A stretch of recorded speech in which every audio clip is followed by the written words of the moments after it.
Baik, selamat pagi anak-anak sekalian. Mudah-mudahan Anda semua dalam keadaan sehat, tetap semangat. Hari ini ketemu lagi dengan saya dalam belajar ekonomi akuntansi.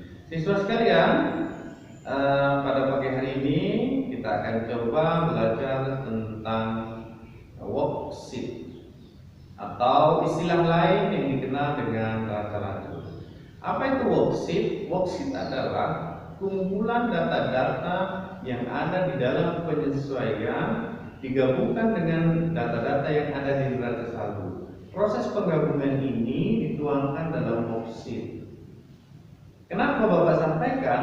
Tujuannya adalah anak-anak mampu menuangkan angka-angka dalam proses pencatatan worksheet atau neraca lacur.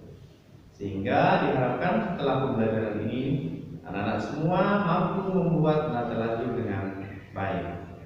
Baik, siswa sekalian, ada beberapa bentuk dan macam dari neraca lacur.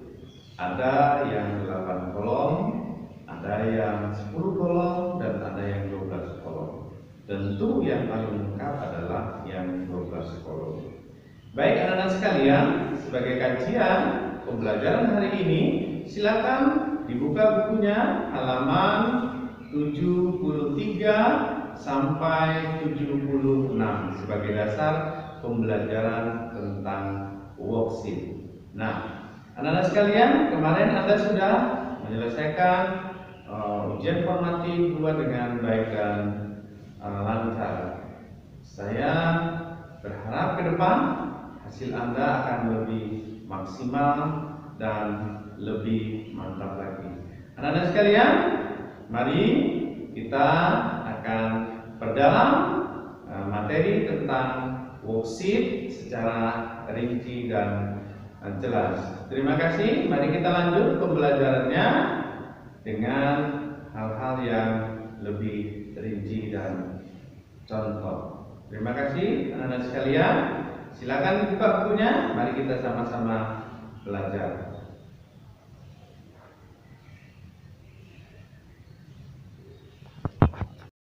Baik anak-anak sekalian, kita mulai dari pengertian neraca lacur, bahwa neraca lacur itu atau sering dikenal dengan working paper, ini merupakan lembar kerja. Tujuannya apa? Menyesuaikan ayat jurnal penyesuaian dengan neraca saldo yang ada dan berisi tentang kolom-kolom yang nantinya akan tertuang dalam laporan keuangan. Tujuannya apa? Untuk mengurangi kesalahan yang terlupakan dalam proses pencatatan adjustment. Baik, kita lihat bahwa neraca lacur itu terdiri dari 5 bagian. Yang pertama adalah neraca saldo, kemudian penyesuaian, kemudian neraca saldo yang telah disesuaikan, kemudian laporan laba rugi, dan kolom neraca. Baik, secara langsung mari kita coba proses secara praktek. Mari kita lihat semua sebuah neraca saldo yang nampak pada lembar data yang ada. Ini adalah wujud dari contoh neraca saldo. Baik, kemudian kita lihat data penyesuaian per 31 Desember. Ada beberapa data yang muncul. Mari kita lihat piutang yang masih harus diterima 500.000, perlengkapan yang tersisa 760.000. Kemudian pada tanggal 1 Desember membayar asuransi 600.000. Kemudian tanggal 1 Agustus diterima pembayaran sewa untuk 1 tahun 360.000.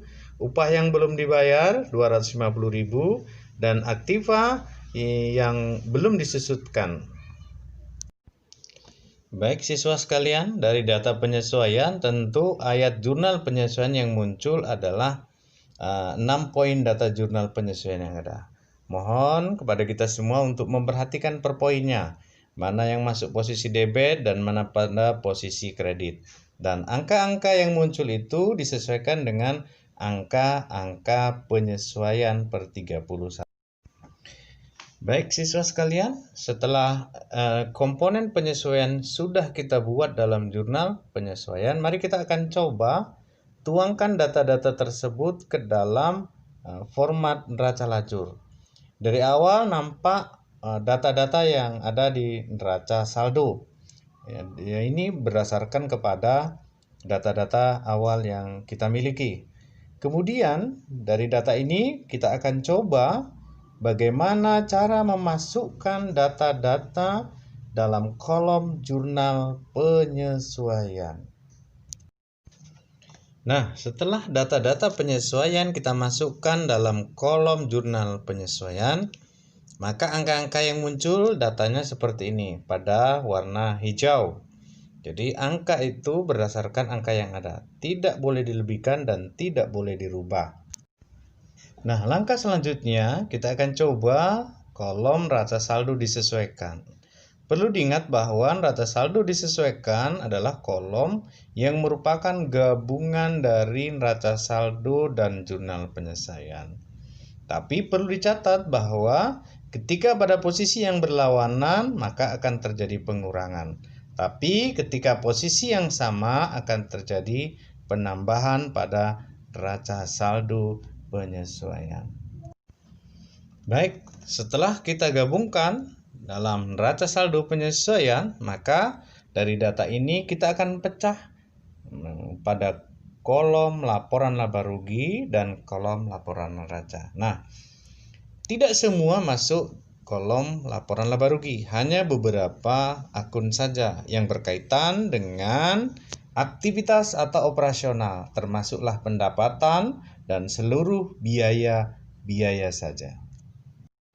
Nah, selanjutnya kita akan coba menyelesaikan pencatatan dalam neraca lajur dengan mengisi kolom neraca akhir. Nah, pada kolom neraca ini merupakan data-data yang menjadi sisa data-data yang diambil dari neraca saldo disesuaikan yang belum diisikan di dalam laporan laba rugi.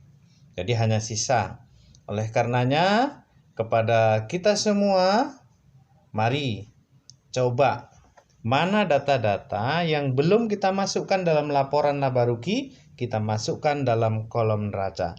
Kepada siswa sekalian, mari sama-sama kita selesaikan apakah pekerjaan kita ini benar atau salah. Nah, apabila pekerjaan kita benar, maka nanti di kolom neraca posisi debit dan posisi kredit pasti akan balance. Oke, terima kasih anak-anak sekalian. Inti dari pembelajaran hari ini adalah nampak ada peluangan data-data secara luas dari proses data, penyesuaian, dan data saldo. Kemudian terpapar dalam worksheet ada kolom bagaimana setelah penyesuaian, ada kolom setelah penyesuaian maka akan muncul bagaimana laporan laba ruginya. Kemudian setelah laporan laba rugi dari worksheet tadi kita juga ketahui bagaimana laporan neracanya dan bagaimana laporan modalnya. Nah, tuangan ini menjadi dasar kegiatan dalam proses penuangan. Inilah yang disebut dengan neraca lajur atau lembar kerja. Inilah yang nanti akan kita jabarkan selanjutnya secara rinci bagaimana laporan keuangan. Artinya apa? Laporan keuangan yang akan kita sajikan berdasarkan data-data yang ada di dalam worksheet atau neraca lajur. Nah, anak-anak sekalian, sebagai kajian lebih dalam, silakan Anda lakukan pekerjaan penuangan data-data jurnal penyesuaian dan data-data saldo ke dalam worksheet yang tadi Bapak sampaikan. Mudah-mudahan Anda tetap semangat, tetap optimis. Ingat bahwasanya keberhasilan Anda ditentukan oleh Anda, bukan ditentukan oleh orang lain. Baik anak-anak sekalian, jumpa lagi minggu depan dalam materi financial statement atau laporan keuangan. Apa itu laporan keuangan? Kita akan jumpa minggu depan. Terima kasih anak-anak sekalian. Mudah-mudahan tetap semangat, tetap optimis. Ingat, economy is life.